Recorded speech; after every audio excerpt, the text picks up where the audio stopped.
Hey, this is Dr. Ben Weitz, host of the Rational Wellness Podcast. I talk to the leading health and nutrition experts and researchers in the field to bring you the latest in cutting-edge health information. Subscribe to the Rational Wellness Podcast for weekly updates. And to learn more, check out my website, drweitz.com. Thanks for joining me, and let's jump into the podcast. Hello, Rational Wellness Podcasters. I'm very excited today to be getting the opportunities to speak with Lara and Dr. Joe Pizzorno on bone health.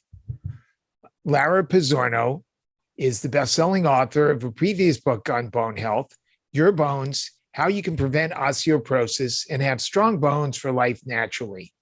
And she is now the co-author of this newly released book, Healthy Bones, Healthy You, which she co-wrote with her husband, Dr. Joe Pizzorno. Lara is also the editor of Longevity Medicine Review and the senior medical editor for SaluGenecists and Integrative Medicine Advisors. Dr. Joe Pizzorno is one of the most important naturopathic doctors, educators, researchers, and one of the founding members of the functional medicine movement. Dr. Pizzorno has written or co-authored more than 12 books, including the Encyclopedia of Natural Medicine, which has now sold over 2 million copies, and pretty much everybody who has an interest in natural medicine has a copy on their bookshelf. The Textbook of Natural Medicine for the Prevention and Treatment of Cancer, and the Toxin Solution, among others. So thank you so much for joining us today on the Rational Wellness Podcast. Great being with you. Thanks for the invitation. So before we get into the questions, I wanted to tell you that this new Healthy Bones book is really a great read, and it goes into incredible depth about so many aspects of bone health that are often not discussed, such as how heavy metals negatively impact bone health, how common chronic diseases such as heart disease, kidney disease, IBS, and hypothyroid impact bone health and what to do about it. So I think both laypersons and practitioners will learn a lot from reading this book, and not just about bone. Thanks. So you guys did a great job. So Lara, let's start by talking about some of the factors that cause bone loss in our U.S. culture, including the standard American diet. How does a diet that's high in acid-forming foods contribute to osteopenia and osteoporosis?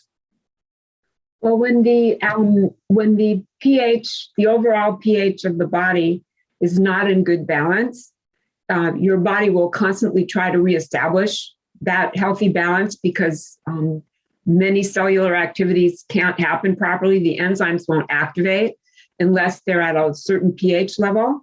So when you lose that level, your body instantly tries to reestablish it. And the way that it does that is by making typically you're more acidic. And so it tries to withdraw alkaline compounds from your bones, namely calcium, to restore the alkaline balance. And if you're chronically doing that, you just keep pulling calcium out of your bones, and eventually that results in bone loss. Right. Now, I agree with you, but some folks criticize this whole concept of alkaline balance because they say that the blood levels, your pH in your blood is always going to stay in a very narrow range no matter what. So it's not really that relevant. Okay, I'm going to let Joe do this one because he's on PubMed with papers on this issue. So this is my topic. Yeah. So, Dr. Weitz, one of the things I enjoy about my life right now is I get to go back and look at age-old natural medicine concepts from the perspective of modern science. So I suspect you've had this experience as well. If you look back and read the writers of 100 years ago, they had some great clinical insights, but they were limited by the science and technology of the time and our understanding of medicine at the time.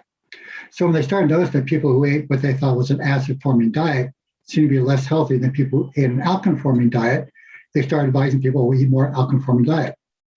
So what the MDs did was they went through and said, oh, well, let's see what this idea is valid. They measured people's blood pH before and after being on alkaline or acid diet, and they found no difference in blood pH, so they poo-pooed the whole idea. Okay, well, there's two problems with that. Number one, as you well know, since you're medically trained, the body works really hard to maintain the pH over a very, very narrow range. Because as Lara said, our enzymes require an exact pH. You verify the pH, they don't work very well. So the body maintains a very narrow range. So when a person's eating an acid-forming diet, that means that the foods they're eating are metabolized to form more acid. Not that the food itself is acid, but how it's metabolized, and the body has to adapt. So first thing it does is the kidneys start excreting more acid compounds, and which makes you have more kidney stones, by the way. But kidneys adapt, and as long as the person has good kidney function and is relatively younger, not too much trouble. But as people get older, their kidneys don't function as well. They're now less able to get rid of the excess acid. Now the body has to adapt in other ways. And what to do? It takes calcium out of the bone to normalize the pH. So it looks like the body's just fine because the blood pH hasn't changed. But we look at what's going on in the bone to adapt to the excess acidity, it's bad. And it turns out that research has been done, taking older postmenopausal women with osteoporosis, don't give them vitamin D, don't give them vitamin C, calcium. You just alkalinize their diet and they start rebuilding bone. Now, of course, we do way better than just alkalinizing, but it's part of the picture. I think you'll hear from Lara again and again. You have to deal with the whole picture, not just one piece of it and expect that to fix it. So how do we alkalinize their diet? What do we take out? What do we put in? So you want to decrease the acid-forming things and increase the alkaline-forming things. So what causes excess acid? Sulfur-containing amino acids account for about 1/2 of the excess acidity in the diet. Okay, so one thing is you have to eat less sulfur-containing amino acids, which tends to mean less animal products. The other half is really surprising, sure surprised me. It's excess salt consumption. Because when people are consuming too much salt, it puts so much of a load on the kidneys can't get rid of the acid as well. And then in terms of the alkaline side, fruits and vegetables. I mean, a plant-based diet is alkaline. I mean, just once again, a plant-based diet is more alkaline. And also calcium. I mean, if you, there have been studies done on people with postmenopausal women with bone loss. And the ones who were getting, because protein is a big issue and meat is a really good source of protein. And so you don't want to skimp on your protein, but you have to have the calcium to balance the effects of the protein. And when they've looked at people who were consuming at least 1,200 milligrams of calcium daily and 65, 70 grams of protein a day, they did better than the people who were consuming less protein and less calcium. And of course, the people who consume a lot of protein and not much calcium really tanked. Not a good outcome. So what are the best sources of calcium in the diet? Is dairy a good source? Well, of course, dairy is an excellent source, and there are many vegetables that are good sources of calcium. In the book, I have a whole table of the common sources and what a serving provides and so forth. There's dozens of them. If you like broccoli, broccoli's a good source. Spinach. Yep. Now, dairy is a controversial one, especially in the natural medicine, functional medicine movement. I think a lot of us have sort of soured on dairy in the sense that, the dairy proteins are highly allergenic and difficult to digest. And then, most of the dairy products are homogenized and pasteurized. And, there's problems for a lot of people in breaking down the lactose in dairy. So I think that dairy is not as popular these days among natural doctors and practitioners. I think that's true. I also think that the key issue with dairy, if someone reacts to casein, to dairy protein, then they need to avoid dairy. It's going to cause inflammation, and anything that chronically causes inflammation will excessively activate the osteoclasts, which are the cells that break down bone. But if someone is not reactive to dairy, then dairy foods can be very beneficial. The issue with dairy, the one thing that you really have to avoid if you're going to have dairy is milk. The things that are fermented the cheeses and so forth, they're very low lactose content. And even in the quote unquote lactose reduced milk or lactose free milk, all they do is apply lactase, which is the enzyme that breaks apart lactose, to the milk. So you still have the components of lactose, which are glucose and then another sugar called galactose. And galactose is an incredibly inflammatory sugar. It is used in research to prematurely age animals. And the amount that is used in the research to have this effect is comparable to what you would get if you drink 2 glasses of milk a day. You can get away with 1, but more than that, you do not want to have. Outside of that, milk has whey. It's a very anabolic protein. If you can tolerate milk, dairy products, fine. Just don't have a lot of milk. When you think about raw milk versus pasteurized milk, and then a lot of other people in the natural medicine world have moved away from cow's milk to, sheep's milk or goat's milk or, camel's milk. I've never tried camel's milk. According to Dr. Vastani, it's the least allergenic of all the animal milks. But yeah, I don't think it's readily accessible in the U.S. But there is one company that distributes it. Well, if you can get it and you like it, okay. But again, I think it will still have lactose in it. You'd have to check the lactose content of the milk. But I think our perspective, as long as there's not an allergy, fermented dairy products we're okay with. But the raw dairy products in terms of the raw lactose, as Lara said, we see problems with that. Right. So essentially, you're talking about cheeses and yogurt, right? Right. Yeah. And there are some cheeses that are really have high content of vitamin K2, which is incredibly protective for bone and the cardiovascular system. Right. Yeah, I definitely want to get into the vitamins in a few minutes. Other aspects of the standard American diet that contribute to bone loss. You talk in your book about a diet that's high in sugar and refined carbohydrates. Why is this bad?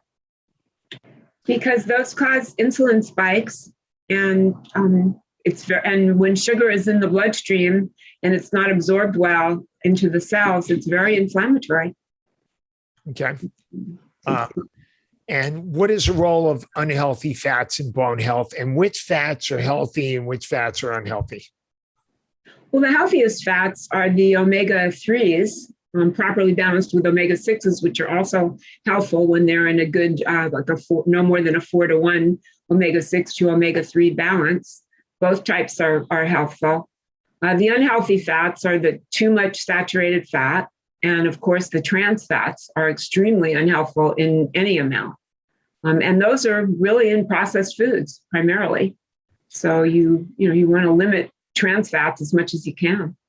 Now, I think the trans fat is uncontroversial, but some in the natural medicine movement have come to see saturated fat in some cases as not necessarily unhealthy, or maybe a healthier source of fat. And as I'm sure you know, a lot of people recommend grass-fed butter and other sources of saturated fats. What do you think about, or coconut oil, which also has a fair amount of saturated fat? Well, I think it depends on the animal, the life of the animal from which the meat or fat or anything else was derived. Animals that are, beef that's pastured will have not in the fat is going to have a compound called conjugated linolenic acid, CLA, which is extremely anti-inflammatory and highly beneficial. And then I don't think it's as much of a problem. I mean, we need fat. Our bodies need fat. 25 to 30% of the diet at least should be fat. But the type of fat that's consumed is what the issue is, I think. So, I'd like to have a little nuance to this. And I wonder if you see this as well. Whenever a new idea comes out or another new fad comes out, I always kind of step back and say, okay, now, how does that match up with nature? And somebody comes out and says, well, this food source that people are eating is a major cause of disease. Well, I look at first, has something been done to the food to make it bad? Or is it a valid concept? And so many of these times, what they're doing is they're making a mistake. For example, this whole thing about saturated fat. Now, yes, high enough dosages could be a problem. But in most situations, the saturated fat research came from animals fed corn so that they have high levels of arachidonic acid. So there's a direct correlation between arachidonic acid and saturated fat. It's not the saturated fat that's causing the problems, it's arachidonic acid. And arachidonic acid is only a problem because rather than feeding cows grass, getting all this better balance of fats, well, we're giving them corn. Not giving them corn, but we're also giving them medicine chemicals that are poisoning them. It gets in their milk. So we've actually gone from a relatively healthy food in the natural environment, particularly when fermented, as a milk or even as a meat, eating the meat when it's wild, to now this domesticated thing, which has all the wrong fats in it, all these toxins in it, and it's not healthy food. And animals store toxin in fat. Yes. Bones and fat. So I'm not a big fan of bone broth because toxins get stored, the heavy metals particularly, get stored in bone. Then you make a nice big broth of that and drink it all up. Not a good idea. Right. I guess you're probably not a fan of liver either, huh? Well, if it's a healthy animal that was pastured and not exposed to a lot of garbage, the liver should be helpful. Right. On the other hand, the liver is where the toxins are detoxified. Right. So think about what that means. Yeah. I've really been enjoying this discussion, but I'd like to take a minute to tell you about a new product that I'm very excited about. I'd like to tell you about a new wearable called the Apollo. And this is a device that can be worn on the wrist or the ankle, and it uses vibrations to stimulate your parasympathetic nervous system. And this device has amazing benefits in terms of getting you out of that stressed out sympathetic nervous system and stimulating the parasympathetic nervous system. It has a number of different functions, especially helping you to relax, to focus, to concentrate, to get into a deeper meditative state, even to help you sleep. And there's even a mode to help you wake up. And this all occurs through the scientific use of subtle vibrations. For those of you who might be interested in getting the Apollo for yourself to help you reset your nervous system, go to apolloneuro.com and use the affiliate code Weitz10. That's my last name, WEITZ10. And now back to the discussion. You mentioned fluoride in the book. And so is fluoride good or bad for bone? I know most dentists are, highly tout fluoride as good for your teeth because they do these studies and they see the fluoride gets incorporated into the teeth. What do you think about fluoride? In very small amounts, it's fine. In larger amounts, it's an oxidant. And it's a very, very powerful oxidant. And they've now shown that in the United States, fluorosis, the brown kind of pitting on the teeth, is extremely common now in younger people who've been exposed to it and in the water and everything. I think we're just getting too much. So, it's like many, many things in smaller amounts, it's beneficial and useful. But when the intake is excessive, it can be harmful. And so that's what I think about fluoride. Yeah, I think the fluoride just replaces the calcium, and it's actually a poorer mineral to be incorporated into the teeth and bones. It makes a different bone structure, yes, and it's not well connected. And the fluoride we're getting in the water is not even like some really clean source of fluoride. It's coming from the fertilizer industry, and it's this toxic byproduct that they're throwing in our water. And then, as you say, we're getting excess fluoride from all these other sources, like people who use these Teflon pans and the PFOAs and the PFOSs that have seeped into the water supply all over the country. So those are also toxic sources of fluoride. This is Joe's area. You want to elaborate? Yes, of grave concern. Yeah. Now, I thought the fluoride was coming from, it was aluminum manufacturing aluminum production waste product. What kind of? I thought the aluminum came from I thought the fluoride came as a waste product in aluminum manufacturing production. Is that right? That's my understanding. I thought it was coming from fertilized manufacturers or something. You may be correct. I don't know. I'm aware of that. It's a toxic form of fluoride that's being dumped into the water. Yeah, this is a great example where a small amount of a naturally occurring element has been negatively associated with cavities, which is great.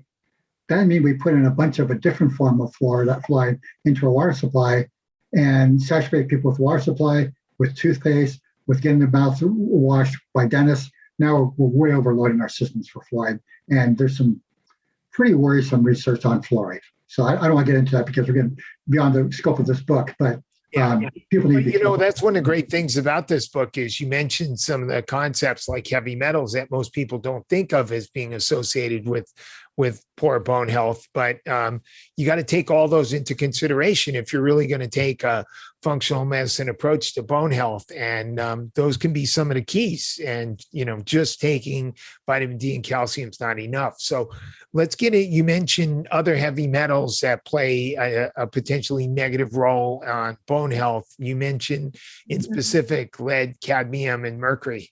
Right. Well, this area of the book that I had the most involvement with. Yeah. So I've been studying environmental medicine so much. So let me do that kind of a big statement first. I'll get into specifics. So as Lara was writing this book and the previous one, she would comment to me about what she's working on or ask me a question since I have a medical background. Now she's getting her master's degree in nutrition, which is exciting. So she won't have to ask me as many questions, I guess, but that'll be kind of sad. No, he's teaching me chemistry now. We're doing organic chemistry together. But anyway, once you look at something being important for bone health, I think to myself, oh, well, that's interesting for heart health. And she'd talk about something else. I said, well, that's important for the kidneys. And she'd talk about something else. I said, well, that's important for the brain. I started to realize that all this physiology she's trying to normalize in the bones was the same physiology everywhere in the body. So when we're writing this new book, the people who are helping us try to figure out what name to give it, when they say healthy bones, healthy you, when they first said that to me, I said, wow, what a great idea.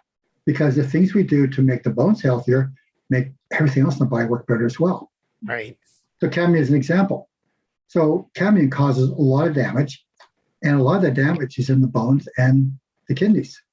So our kidneys are really good at scavenging the cadmium. It gets all the cadmium out of the blood within a day or two. It's really good at it. The problem is it gets stuck in the kidneys, and it basically poisons the kidneys. Why is that important for bone health? Well, the kidneys are responsible for converting 1-hydroxy-vitamin D into 2-hydroxy-vitamin D. And that 2-hydroxy-vitamin D is the most active form. It happens in the kidneys. The kidneys are poisoned by cadmium. They can't make the conversion. And then directly in the bones themselves, well, it turns out the osteoclasts are responsible for laying down new bones after the osteoclasts have taken them out. Well, cadmium poisons the osteoblasts, so they can't form new bone as well. So cadmium is really bad on bone. There was a study done here in Seattle where they determined that 20% of osteoporosis in women in Seattle was due to cadmium, and the cadmium was coming from eating soy products that were conventionally grown. Because when you conventionally grown soybeans with high phosphate fertilizers, they're often contaminated with cadmium. Cadmium goes right into soybeans. You eat the soybeans, it goes right into our bodies, poison the kidneys, poison the bones. But it's not just soybeans that are soaking up cadmium from high phosphate fertilizers. It's conventionally grown foods. They all have more cadmium in them now. And another thing with the cadmium and the other nutrients is that when there's a heavy metal around, and there's also a nutrient, like a mineral that you want to absorb in the soil, you're going to absorb more of the heavy metal if you don't have enough of the nutrient around. They compete. And so one example is lead and calcium. If they've done studies where they've given young pregnant women extra calcium because that way there's less, they're releasing less lead from their bones as they're pregnant. Because you lose you're withdrawing calcium from your bones to help form the bones of the baby. And so if you have lead in your body, that lead is coming out and it can get into the child. So they've done studies where they've looked at making sure that young pregnant women have plenty of calcium because it will interfere with that release from the bone. So there's a balance. And people take vitamin D. And as you know, vitamin D helps us absorb calcium. If calcium isn't around, vitamin D is going to help you absorb cadmium and lead and mercury from the food that's conventionally grown.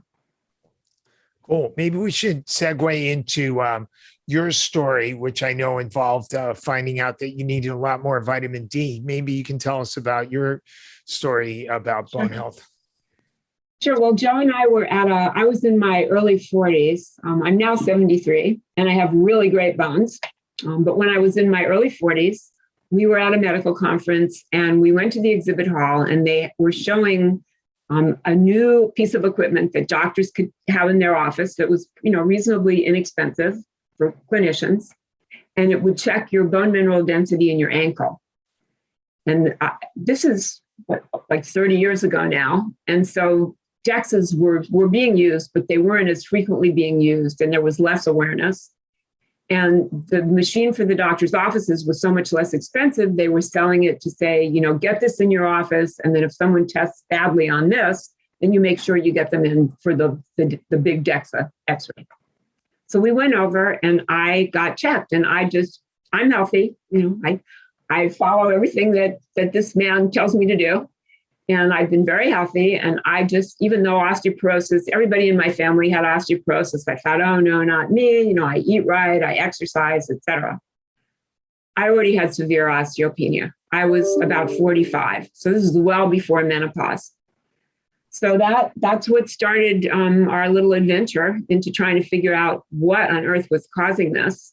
For me, it turned out to be genetic, which actually isn't surprising. I mean, if some disease runs in a person's family, chances are they have a genetic susceptibility that increases their risk for developing that condition. So for me, it turned out to be vitamin D. At that time, I think the recommendation for vitamin D was like 400 IU a day. It turned out that for me to get my vitamin D levels up into anywhere resembling normality, I needed over 10,000 IU. I remember at the time they would tell us how dangerous the fat-soluble vitamins were and could be really toxic if you take too much vitamin D or vitamin A. And our friends thought I was going to turn into a pillar of calcium, like Lot's wife, with a vitamin D genetic susceptibility. But I didn't, and I started to rebuild bone finally. Also, we live in Seattle. So, it rains here all year long. The sun comes out for a couple of months a year, and you just can't make a lot of vitamin D here. It's not easy. So the combination of my genetic susceptibility plus living in Seattle really was causing my bone loss. And that was the start. Then, after we identified that, I started to very slowly regain some bone. And then I was the editor of a medical journal called Longevity Medicine Review, which I think is still up. Some of the issues are still up online.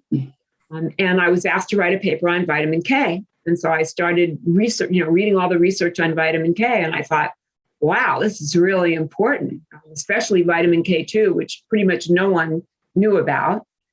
And I started taking vitamin K2 and that helped. Do you want me to talk about why that helped? Or sure. Do that. So vitamin K2 is required to activate what are called the GLA proteins, because I call them the glamorous proteins, because they really make you glamorous in terms of not having cardiovascular disease and not having bone loss, because these proteins, one of them is called osteocalcin, and it pulls calcium into your bones. And the other one is called matrix GLA protein, and it prevents calcium from depositing in your soft tissues like your blood vessels and your kidneys and your breasts and your brain. So vitamin K2 is really important. It's not present in blue cheese has a fair amount of it, but outside of that, in the Western diet, there are a few cheeses that supply a little. It's very, very tiny amounts of vitamin K2 are available. And you really have to eat a Japanese fermented soybean product called natto, which, it's slimy, gross, smells like dirty gym socks. Yep. Yeah, it's bad. So basically, people need to take vitamin K2 to get enough. And I started doing that. That made a big difference. Do you want me to go on along the odyssey of some of the other things? Or there have been a number of them. Absolutely, yeah. No, okay, I am truly the poster person for osteoporosis. Just because, I've talked to a number of people who said, well, I did all the natural stuff. I took my vitamin D and the calcium, and so therefore there's nothing you can do. And it's like, no, that is, vitamin D helps us absorb calcium. That's it. It does nothing to determine what happens to the calcium once it's in your bloodstream. That's the job of vitamin K2. And if you don't have it around, chances are your calcium is going to go into your blood vessels. And by the way, what do you think about MK4 versus MK7, since we're on this topic? So MK7 is far more potent. And the reason why is that MK7 is in your liver. The MK7 is put into cholesterol. And cholesterol travels around the system for 3 or 4 days before it's eliminated, broken down. The MK4 version goes into triglycerides, which are cleared within 6 to 8 hours. So when you take MK7, you can take a really small amount, typically 100 micrograms or up to between 1 and 200 micrograms is enough for most people because it's building up in your system, in your cholesterol. And so it's always available for you to use. Whereas the MK4 version, you have to take 15,000 micrograms every 6 hours to have that stay available for you. So it's a difference of 45,000 micrograms a day versus about 180 micrograms a day. So I think MK7 is a better choice for most people. There are a few genetic polymorphisms that make some people very, very effective at using vitamin K, and they're recycling it more quickly and so on. And so for those people, there are some people who do fine on MK4, but it's a very small number of the population. And you can have that checked easily. And the dosage of MK7 that you recommend for most people?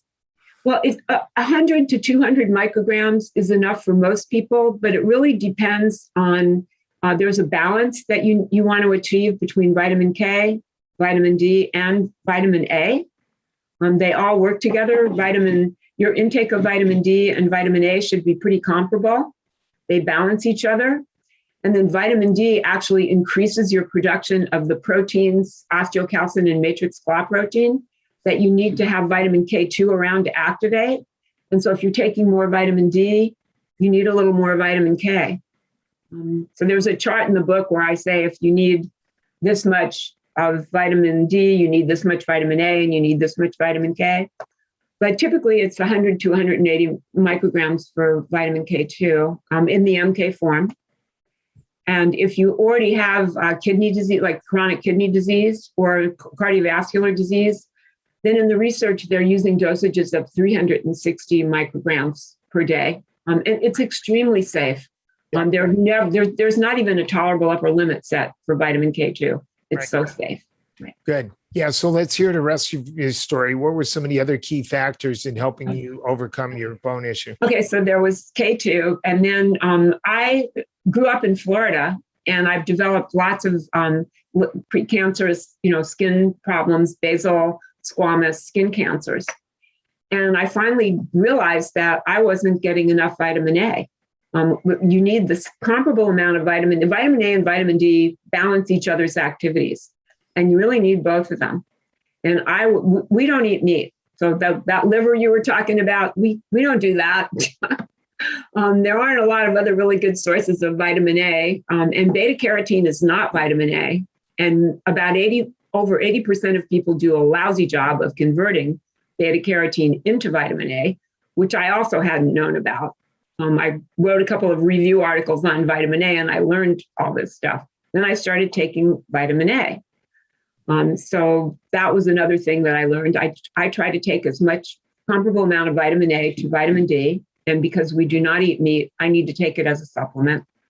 And then the vitamin K, you want that to be in balance as well. So that was kind of the next thing. Then I discovered that magnesium is a really important mineral for bone. And if you do not activate vitamin B6 into its form of P5P, pyridoxal 5-phosphate, you have a lot of difficulty getting magnesium into your cells because that's the job of P5P. So that's another snip I have. I don't do that very well. So I take a little of that. Actually, I take a B complex because all the B vitamins work together, and just taking one can kind of mess up the pachinko game that goes on among them all. Okay. I think those are kind of the biggest ones. Okay. The B vitamins, yeah. I think you mentioned having H. pylori infection as well. Oh, yes. I think that I have experienced many things so that I would know what to do about them. H. pylori was certainly one. For years, I never knew when I would be sick. I mean, Joe is the president of Bastyr University. We had many formal evenings and dinners and things, and I never knew when I would be so sick to my stomach I couldn't stand up from the dining table and leave. So that was an adventure. And I'm old. Okay, so this is back when Barry Sears discovered Helicobacter pylori. And before this, I had gone to doctors who had told me, you just need to breathe deeply. You're not relaxed, and that's what's causing all of this. At which point I had to control myself from, ripping out their throat. I did refuse to pay for the consult. But so we discovered that. How did you cure the H. pylori? Did you use we did triple antibiotic therapy. Oh, yeah. Triple antibiotic therapy. Yeah. And I remember shortly after that, Joe was invited to China to set up reciprocal programs with some Chinese medical schools for students to come here and our students to go there. And here we are in China where, conditions aren't particularly sanitary. And everybody else in our group got sick except for me. I was the only one whose digestion was fine after getting rid of my H. pylori. But it can really be, many older adults have H. pylori. It's extremely common, and it disrupts your ability to digest your food properly because it interferes with stomach acid production, and then you lose bone. And that's a very, very easy thing to check, and it can make a huge difference for someone. Now, one of the things you mentioned in your book is how a number of conventional drugs interfere with bone health. And you mentioned high-dose statins, certain blood pressure medications, and even antidepressants. Perhaps you can talk about those a little bit. Yeah, for a second. Dr. Weitz, thank you for reading our book. I've written a lot of books, and so many times I'll be interviewed very politely by somebody who didn't bother to read my book. Okay, I appreciate the invitation, but it'd be nice to have read it. You clearly read it. Absolutely. I consider that my obligation for having the opportunity to getting to speak with you. Okay. Let's start with high dose statins. So high dose is quite a bit more than 10 milligrams a day. Of lipids. Right. Yeah. So at that level, it's actually seems to be protective for bone. But when you start going to the higher levels, it can help promote bone loss. And part of the reason why is that statins interfere with cholesterol production. And if you're really excessively producing cholesterol, that's a good thing. But if you take so much that you're significantly suppressing your ability to produce any cholesterol, we use cholesterol. We use it to do things like make hormones, like estrogen and testosterone and so forth. And we need those hormones for our bones. And make vitamin D and vitamin D. And transport our vitamin K too. Exactly. Yeah. So when again, it's one of those balance things. A little bit might be helpful, but if you have to take a really high dose, you need to make sure you're getting checked and do everything you can to mitigate against the adverse effects of it. Well, this is one of my pet peeves.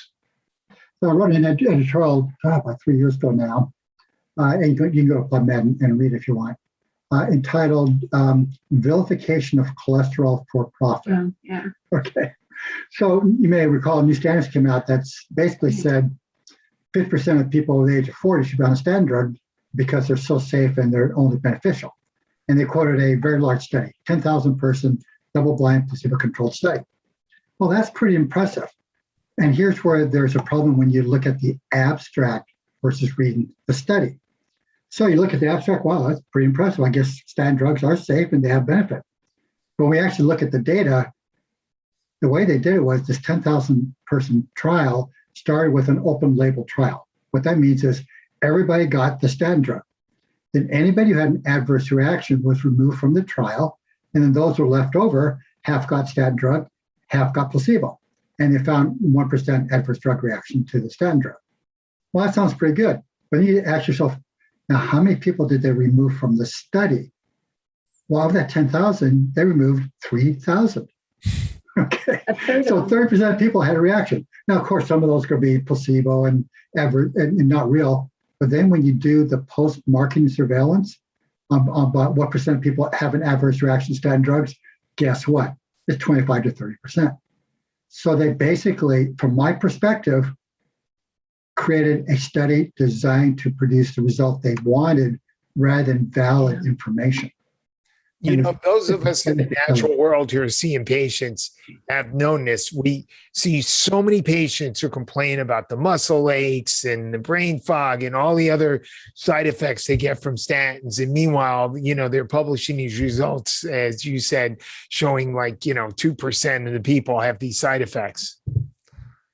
This is not true, but they make money. So keep doing it. Absolutely. And they even talked about the poly pill, which was going to be given to every single person for prevention. Yeah. And it would contain a low dose statin as well as, I think it was going to have a blood pressure medication and maybe metformin or something. Yes, it was exactly. That's what they were doing. Metformin, statin, and a blood pressure agent. So certain blood pressure medications actually can interfere with bone. Can you talk about which ones? If I can remember which ones off the top of my head. Yeah, I took some. Well, they use diuretics to help lower blood pressure. This is how you can tell that this was such a good book. I've got this big notes I took while I was reading it, sitting on my back porch drinking a glass of organic red wine. I'm glad that you said small amounts of alcohol are good for bone. Small amounts of alcohol are really good for you. Yeah. But you said that thiazide diuretics protect bone while loop diuretics cause bone loss. And calcium channel blockers harm bone. I'd like to interrupt this fascinating discussion we're having for another few minutes to tell you about another really exciting product that has changed my life and the life of my family, especially as it pertains to getting good quality sleep. It's something called the Chili Pad, CHILIPAD. It can be found at the website chilisleep.com, which is CHILISLEEP.com. And so this product involves a water-cooled mattress pad that goes underneath your sheets and helps you maintain a constant temperature at night. If you've ever gotten woken up because the temperature has changed, typically gets warmer, this product will maintain your body at a very even temperature, and it tends to promote uninterrupted quality deep and REM sleep, which is super important for healing and for overall health. And if you go to chilisleep.com and you use the affiliate code Weitz20, that's my last name, WEITZ 20, you'll get 20% off a chili pad. So check it out, and let's get back to this discussion. And you also mentioned that SSRIs, antidepressants, promote bone loss. Yeah, it's interesting how they do that. That one I do remember. It's so that what happens is commonly prescribed. Very commonly prescribed, and they increase the gut production of serotonin, and then that serotonin binds to a receptor on the surface of newly forming osteoblasts and stops them from developing. And so your bone building cells don't develop. And that's a problem. Yeah, I certainly understand.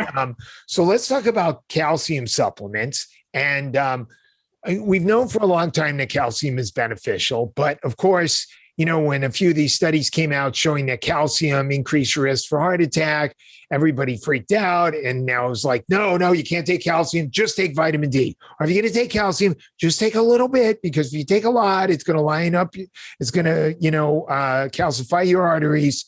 So what do we know about the truth about calcium? How much should we be taking? How much is it safe to, what form? I noticed you talked about some of the forms that we've been told for years, like hydroxyapatite, are the best forms of calcium, actually not as beneficial as we thought they were, or maybe not beneficial at all. So tell us about calcium supplements. Okay, so the first thing is the papers that came out, they were primarily written by a group headed by Boland and his team in Australia. And they looked at studies where only calcium was given, or calcium and vitamin D were given, and no vitamin K. Okay. As I mentioned before, vitamin D helps us absorb calcium. It does nothing to control what happens to that. And if you don't have vitamin K available, you're not going to activate the proteins that pull that calcium into your bones where you want it and prevent it from depositing in your arteries where you don't.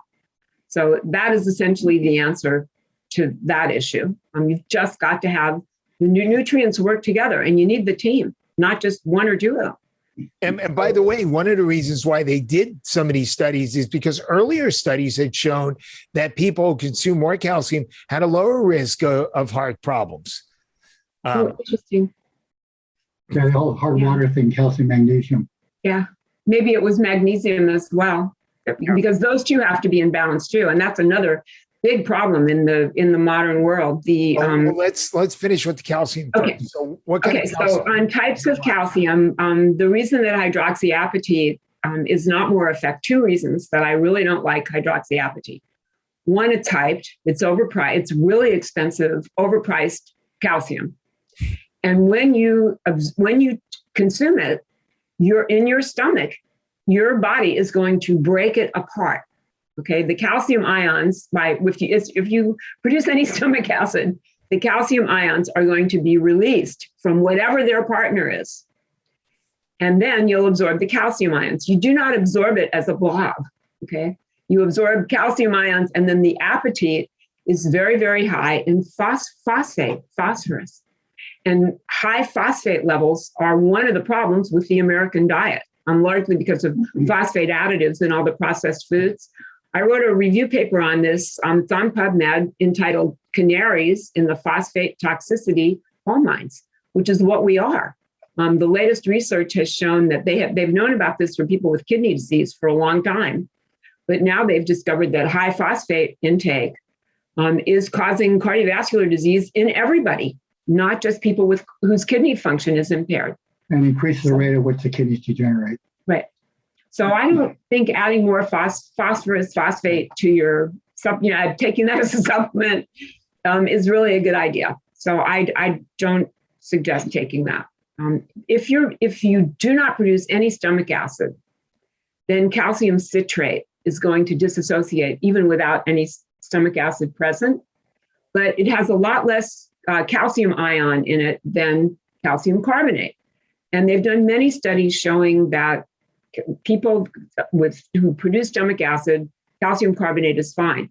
In fact, the research that they used to initially show that calcium carbonate was a problem and that calcium citrate was so much better, they took a group of older people who were hypochlorhydric, meaning they did not produce much stomach acid.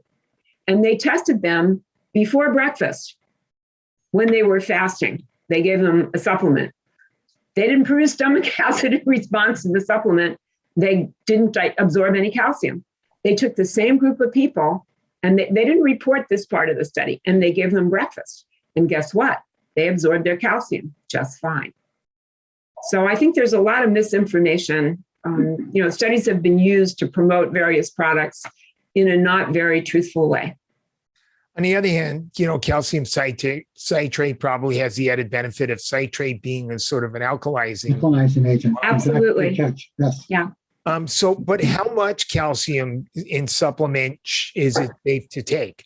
At one time, we were doing 1,500, even 2,000 milligrams. And then after those studies, everybody pulled way back. Now people say just 500, 800. What do you think is for, if you're working with a woman with osteoporosis, how much is safe? And then how important is it to take it at certain times of the day, to split it up, et cetera? So you want to be getting about 1,200 milligrams of calcium per day. In some of the research on postmenopausal women, some people have benefited from as much as 1,500 milligrams per day. But that's total. It's not just from a pill that you're taking. You're supposed to be eating real food that has calcium in it. And you're supposed to look at what you're getting from your diet and then supplement the additional. So the company that I work with, am I allowed to mention a company name or anything? Right, so I work with a company called Algical. In their product, it provides 720 milligrams of calcium because the research shows that the majority of people in the US are consuming between 450 to 600 milligrams of calcium daily from their diet, which is way less than you actually need. So if you take the supplement, which is 720 milligrams over the course of the day, you divide it into 2 servings of 350 milligrams each.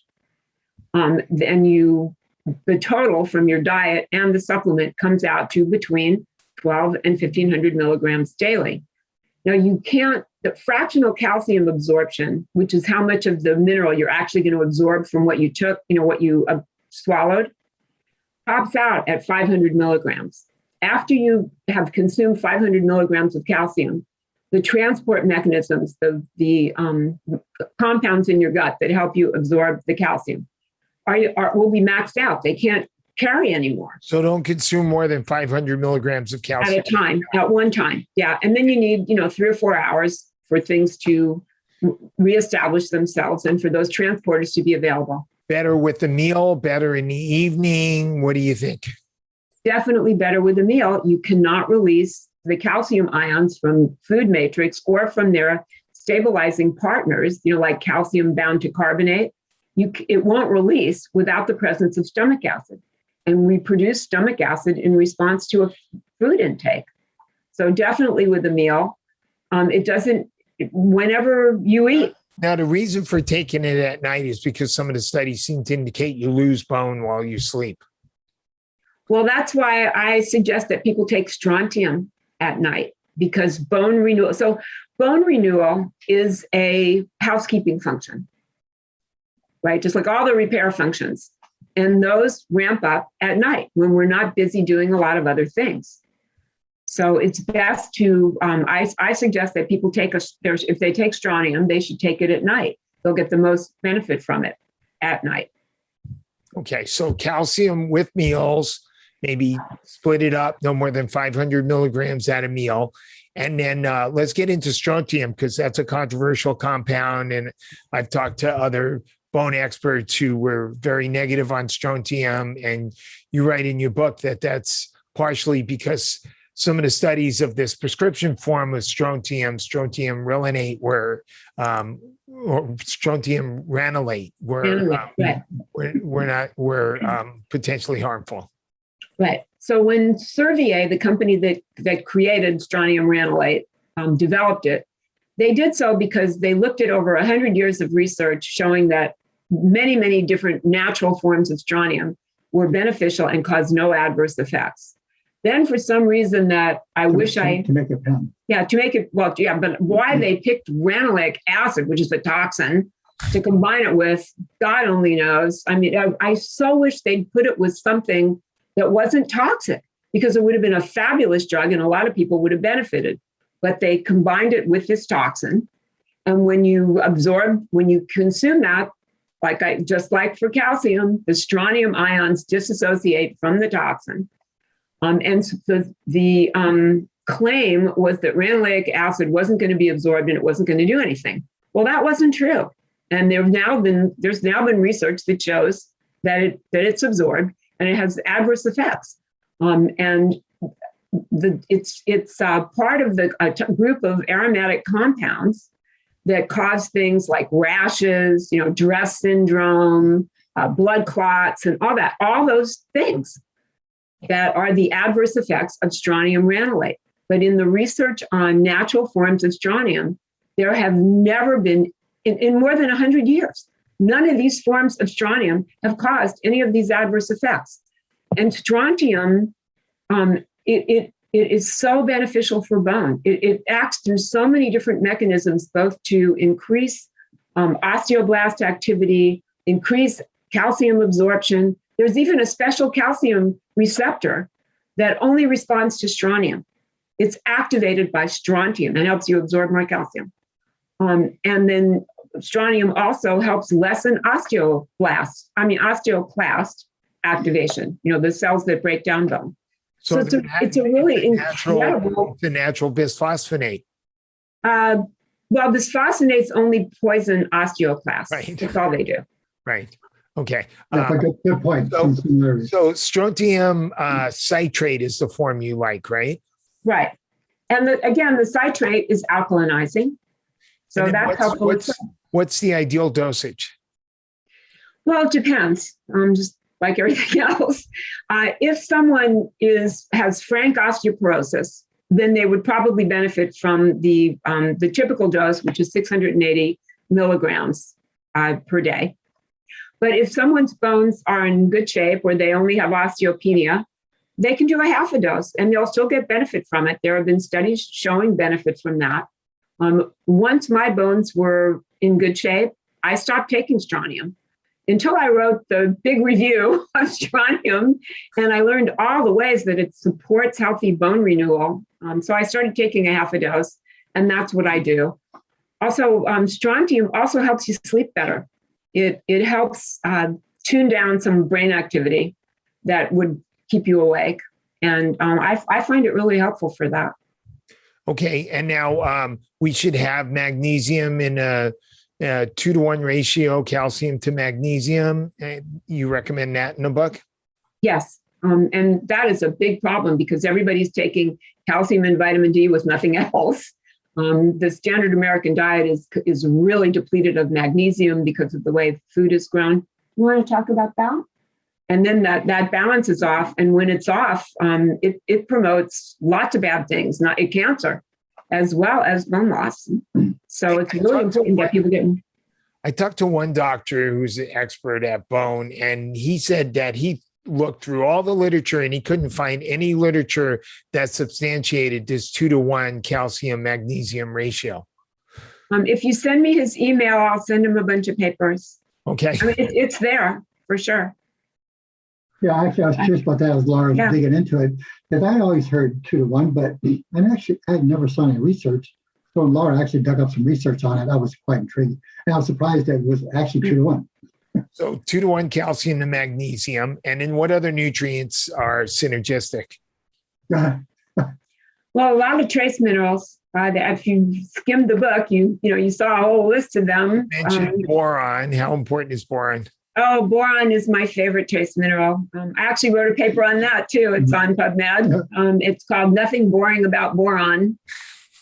Just mention how many citations, how many reads. Oh yeah, so I'm on ResearchGate, and every week they send me, you had X number of people read this article that you wrote.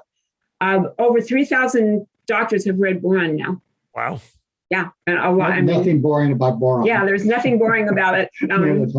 It's so helpful in so many ways. After I read all the research on boron, I started doing boron. So one of the things it does is it slows down the activation of the enzyme called 24-hydroxylase enzyme that breaks down estrogen, testosterone. So you keep it around longer. But it's not harmful. It doesn't make you keep around so much that it would increase cancer risk. In fact, they use boron in cancer treatment. It's so beneficial. But that's one of the things it does. And so you get more benefit. What's the dosage you like of boron? You need at least 3 milligrams, but then there's a bunch of research showing that 6 milligrams, particularly for people who have like osteoarthritis or degenerative degenerative joint disease of any kind. They've done a number of studies using 6 milligrams of boron. They've had a lot of success with it. And there have been several studies just on, bone loss, and it helping to prevent bone loss. Now, you also wrote that phytate-rich foods are actually protective of bone. Not what we were taught 50 years ago. Phytates bind things in the colon that you really want to have leave. And if they don't leave and they get reabsorbed, they're inflammatory.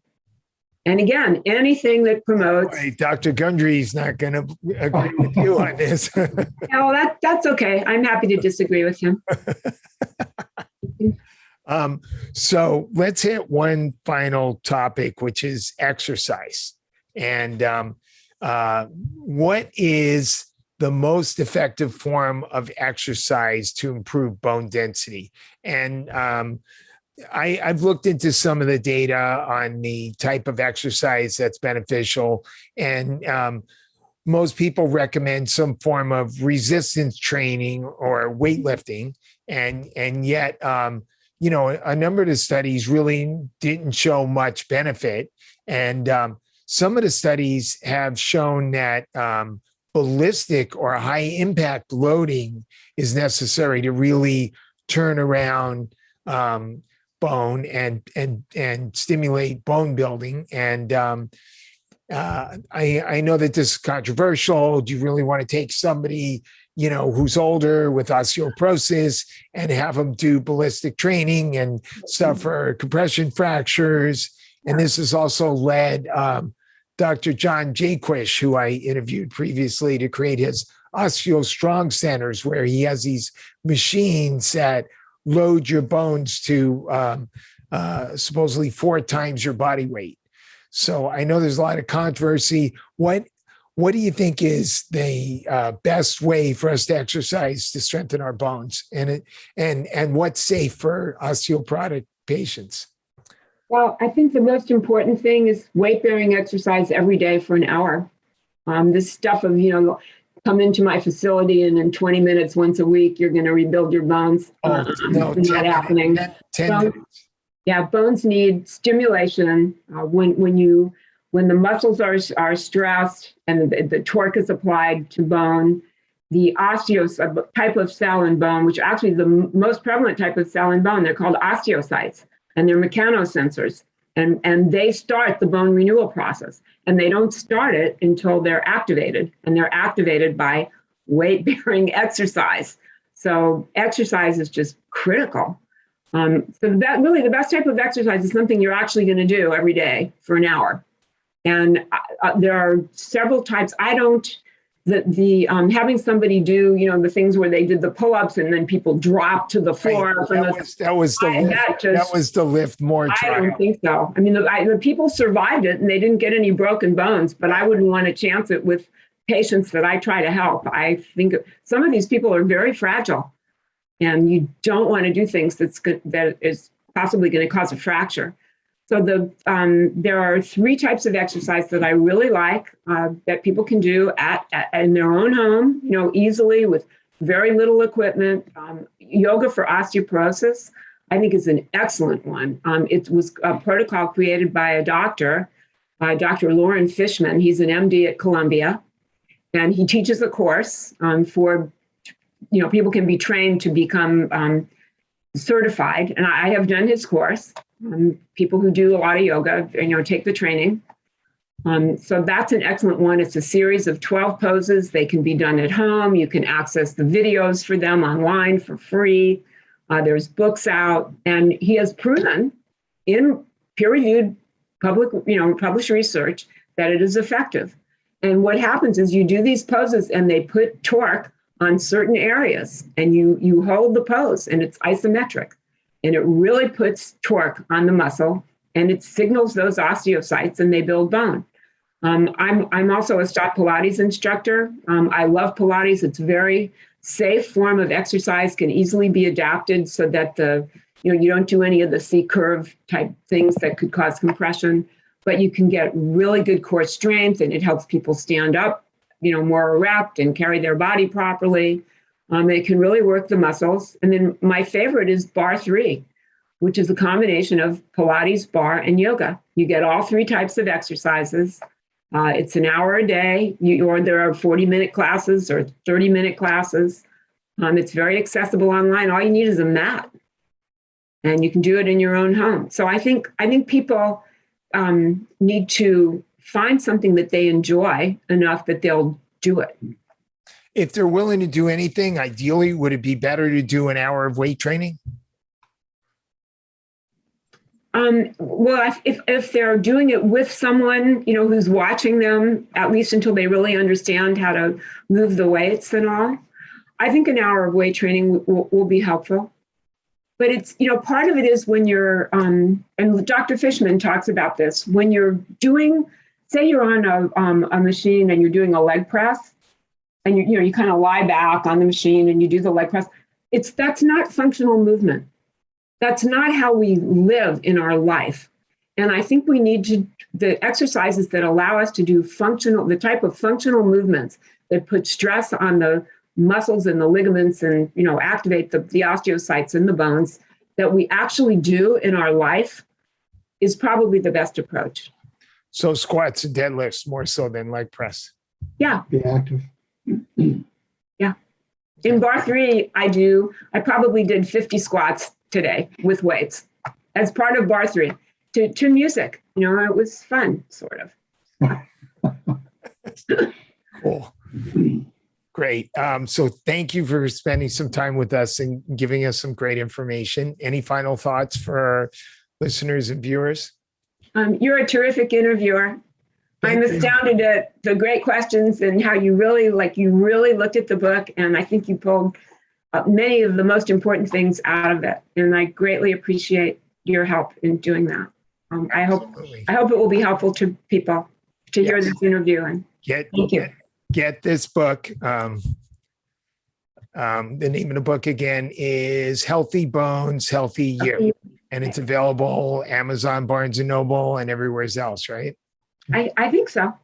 Thank you for making it all the way through this episode of the Rational Wellness Podcast. And if you enjoyed this podcast, please go to Apple Podcasts and give us a 5-star ratings and review. That way more people will be able to find this Rational Wellness Podcast when they're searching for health podcasts.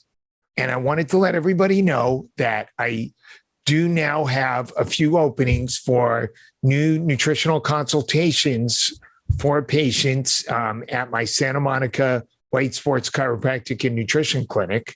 So if you're interested, please call my office, 310-395-3111, and sign up for one of the few remaining slots for a comprehensive nutritional consultation with Dr. Ben Weitz. Thank you, and see you next week.